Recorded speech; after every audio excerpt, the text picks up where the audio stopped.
It's a whole new beginning for the graduates dressed in their uniforms for the first time.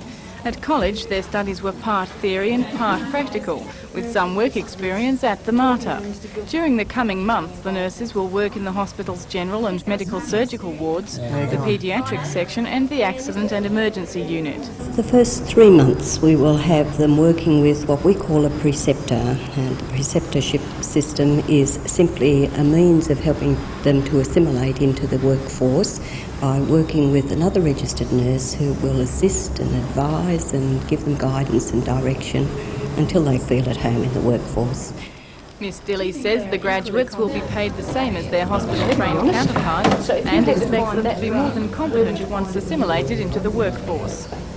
Obviously it all boils down to what they can do for the patient. What do you think this extra training or college training can do for the patient in the long run? Well, I think it does make the student more aware of the needs that the patient has, and I think also because of their very broad clinical background that they've had exposure to during the 3 years, means that they are thinking very broadly in terms of these patients and patients' needs in various health settings.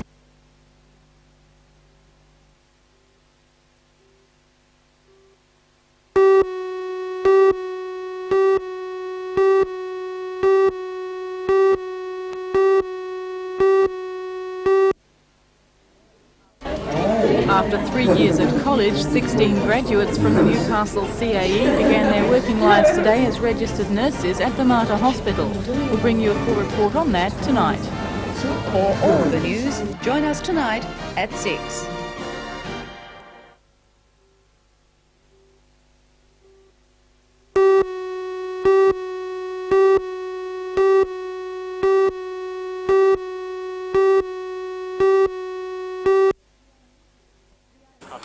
The Unusual Quest is a bicentennial project for Shell Harbour south of Wollongong.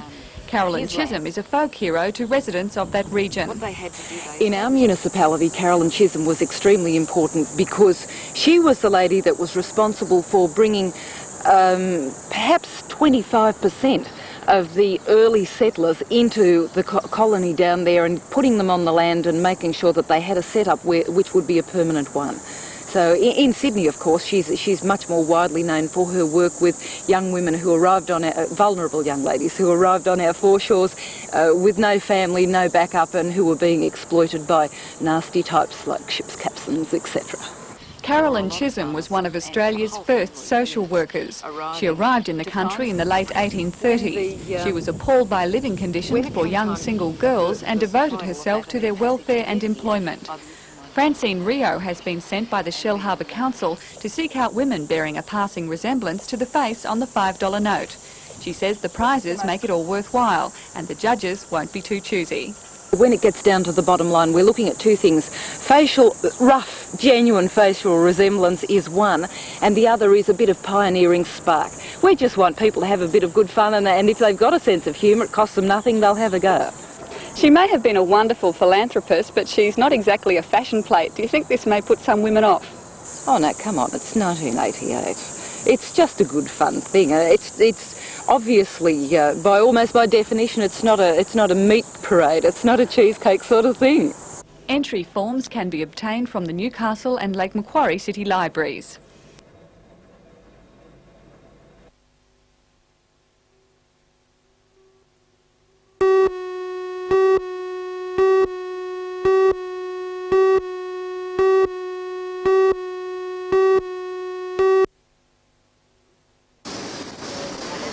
The original William IV was designed for both flat water and ocean-going operations.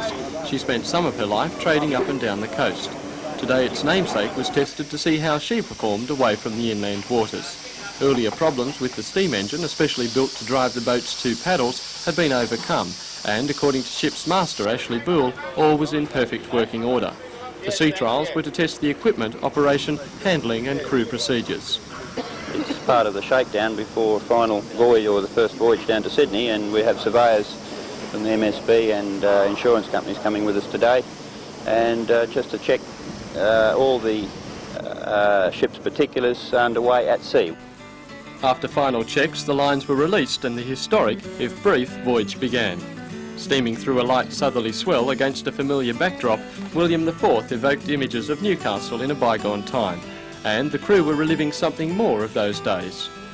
She was, I think, designed to do coastal trips and basically river and harbour trips, so she's a bit of all three. And how does it actually perform? I mean, you've sailed and moved around many boats on the harbour. How does the William IV compare? Oh, very different to conventional vessels because she's a paddle wheeler, and all of us on board have had a vast amount of learning in order to con the ship and pilot the ship around, because she handles so differently. She's a totally different concept to a conventional propeller-driven vessel with rudder.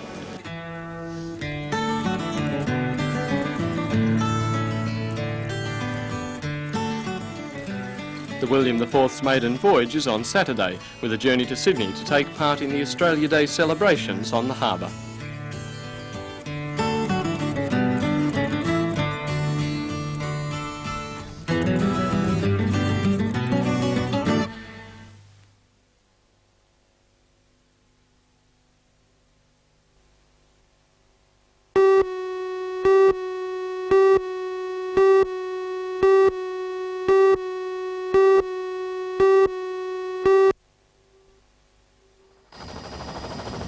It's not hard to understand why people ran away to sea after observing the magnetic effect that these vessels have. Word that 9 tall ships would stop over in Nelson Bay brought well-wishers and dreamers out in their thousands. However, it was more a case of small ships than tall ships. Making an impressive sight sailing line astern down the coast, these were some of the smallest taking part in the First Fleet reenactment. The reason they are here is because they weren't large enough to follow the rest of the fleet around the Great Australian Bight. The two most distinctive ships are the 18-metre Madam Wong and a 15-metre junk-rigged schooner, Masisha. Even if a relatively small affair, the vessels were given a reception worthy of the First Fleet itself. Hundreds of small boats of all sizes met the sailing craft and escorted them in, although some were more dedicated than others. The crews will be given a civic reception tonight before enjoying a 2-day rest. The fleet leaves on Saturday for Sydney Heads to join the rest of the reenactment vessels.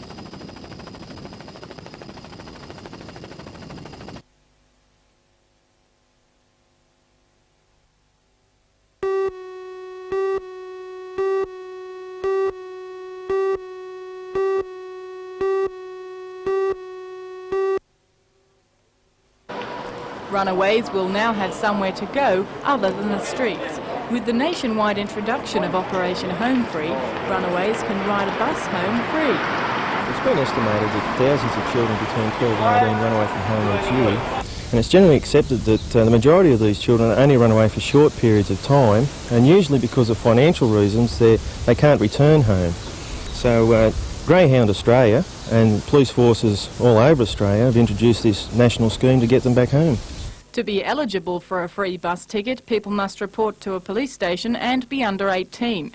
Police will then verify that person is reported missing and arrange transport. Do you think it's possible an offer like this could be taken advantage of, in as much as children might run away from home knowing they can get a free trip back? Well, we would hope not. That would certainly destroy the scheme as such and make it impossible for genuine runaways that have just unfortunate circumstances, and it'll destroy it for them. So we hope that the scheme won't be abused.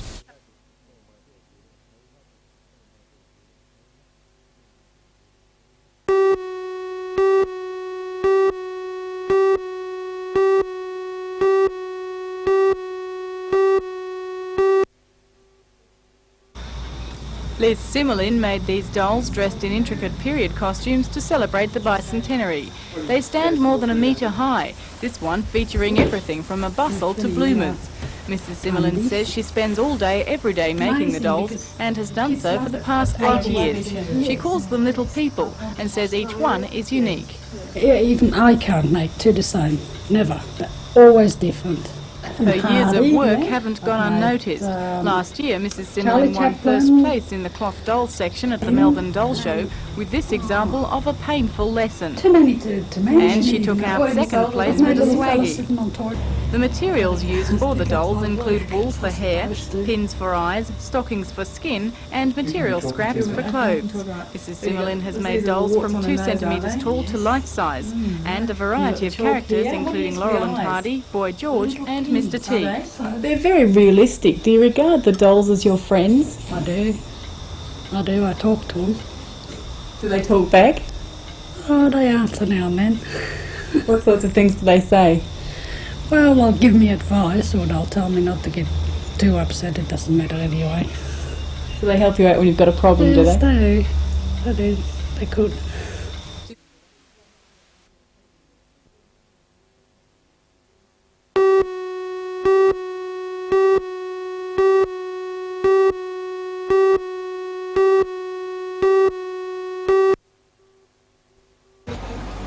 The Hunter Life Education program educates young people about the dangers of drug and alcohol abuse and promotes a healthy lifestyle and self-esteem. Using 2 mobile vans which visit local schools, more than 40,000 children and their families have already been told the Hunter Life message. The 1987 NBN Telethon chose Hunter Life as its major beneficiary and raised $1.23 million for a permanent complex from which to operate. That was 10 months ago.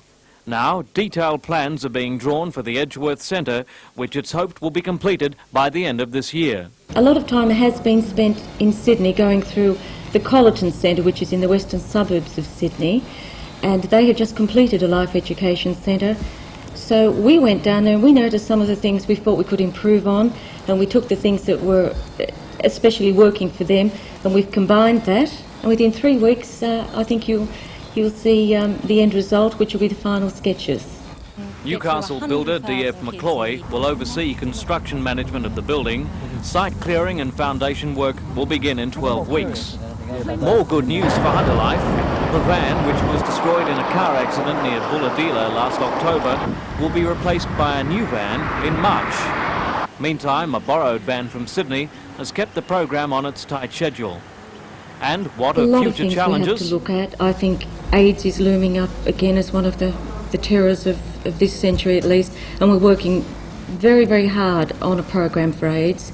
So I guess that's really it, and making sure that the 150,000 children between the ages of 4 and 19 in this region are totally catered for and have a chance of a really good life.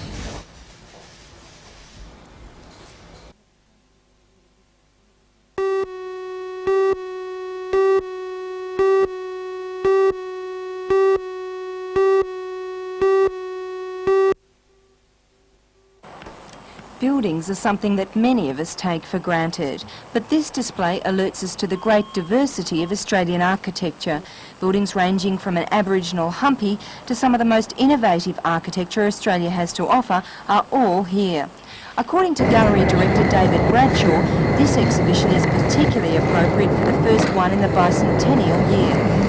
I think the purpose is really to show the development of an Australian style in architecture, I think, in all the various aspects. I mean, at work, at play, in the Outback, on the beach, you know, the sort of development, I think, from a predominant style, which is a European style of architecture, to a style that's developed into, I think, certainly aspects that are unique to Australia anyway.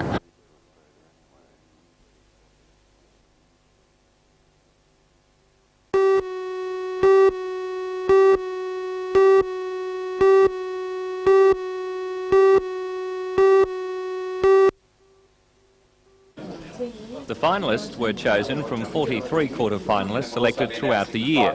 They include the familiar and the not-so-familiar of our sports stars, including Australian women's cricket representative Sally Griffiths, in lawn bowls, Australian triples and fours skipper Darby Ross, Becca beater and world number 7 doubles player Peter Doohan, Australian and Oceania weightlifting champion and last year's winner of the Sports Star Award Greg Hayman, Australian table tennis champion Gary Harble, who will represent Australia at the Seoul Olympics, national champion and the number 6 ranked 400-metre individual medalist swimmer in the world last year, in fourth place.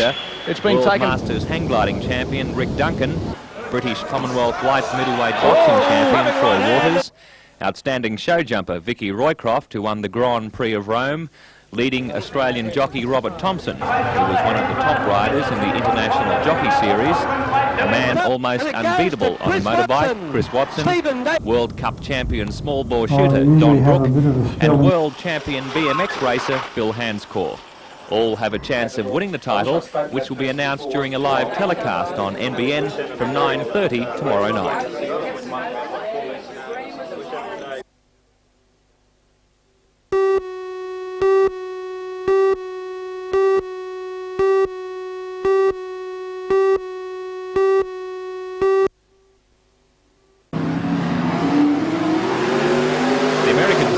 Surprised all when he stepped down from the number 1 spot prior to the first test and announced as his replacement the West Coast charge of Ben Hess. Hess took no time in settling in and proved to be a forceful driver, earning the top points for the American team in the first test. The Aussie camp has also been revamped for the second test, with both Graham Milford and Ron Pine dropped from the squad and have been replaced by Lismore's John Leslite and former Golden racer Ross Nicastri. Being the best of 3 series, both teams will be out for a solid victory. Turn and Moran's out after him.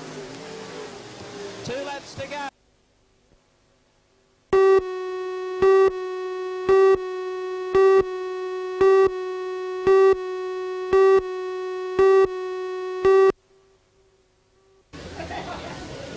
$1,000 tickets were given away for this year's Brunch with the Animals. However, the inclement weather meant numbers were well down, which was fortunate as undercover areas were limited. But while staying dry was generally a priority, some made it clear that when there's serious playing to be done, the rain is of little consequence. While many of the day's planned activities had to be cancelled, the main attraction was fortunately unaffected. Food for the brunch was supplied by local distributors, and there was certainly no shortage. Not supplied so easily were the animals, who were decidedly unenthusiastic about their part in a wet feed and had to be persuaded to attend at all. The function is designed to promote Australia Day awareness among children. It worked. Colonial dress was the order of the day. Despite the difficult conditions, organisers are counting this year a success and say the brunch will be on again next year, rain, hail or shine.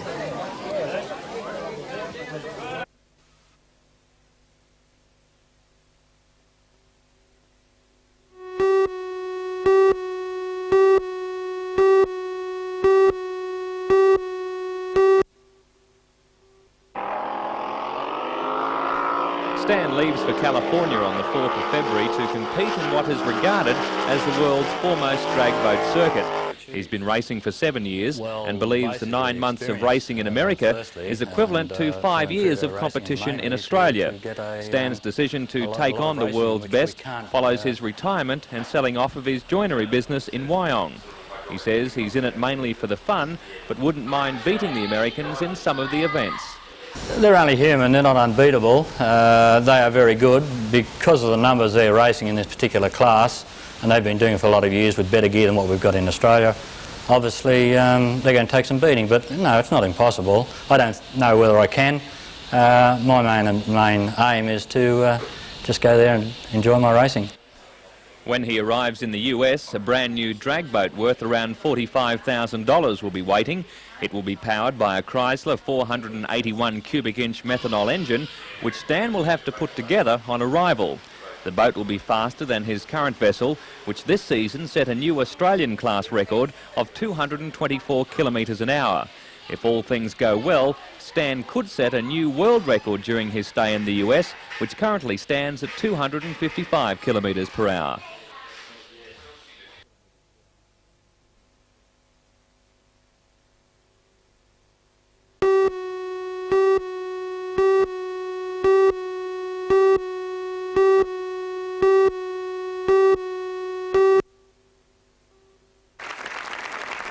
It's surely the top sporting awards night in the region.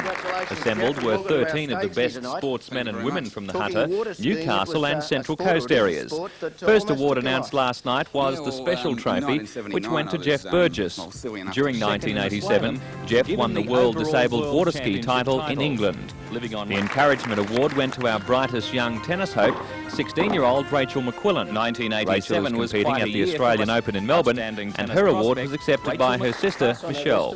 The main award, the NBN St George Sports Star of the Year, was announced by special guest, 2 times basketball Olympian and this season's coach of the Newcastle Falcons, Ken Cole. The winner of the 1987 NBN St George Building Society Sports Star of the Year award is Vicky Roycroft.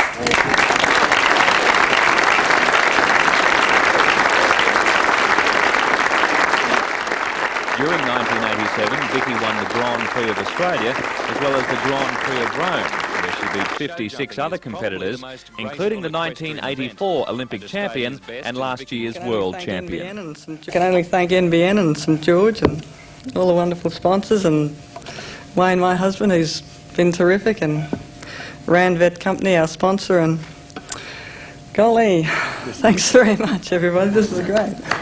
Vicky, congratulations. Congratulations, Vicky. Yes. I can back you up there. You certainly did look very surprised, but you're a very worthy winner. Of course, take nothing away.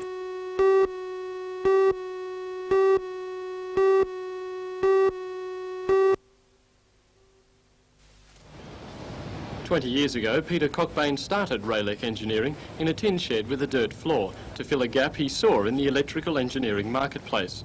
Now he's director of a company which employs 120 people and is set for further expansion. The company builds transportable power substations like this one bound for a mine in New Guinea. The Big Bell gold mine contract calls for a similar unit but much larger, and the company has 16 weeks to complete the job and transport it 4,000 kilometres. The unit itself is quite large. It's 20 metres long, 4 metres wide and 3 metres high, and weighs about 50 tonne, and it incorporates a 23-panel 11,000 volt switchgear. According to Mr Cockbain, much of the company's success is owed to its persistence in pursuing contracts, as well as a growing appreciation of the region's heavy engineering and technical expertise. I've no doubt about that. The fact that we've had repeat orders from Bougainville, Octeddy, and many of the large mining companies and industrial operations makes it quite obvious that the acceptance of our workmanship and our design is as good as anywhere else that they've been able to purchase anywhere in the world.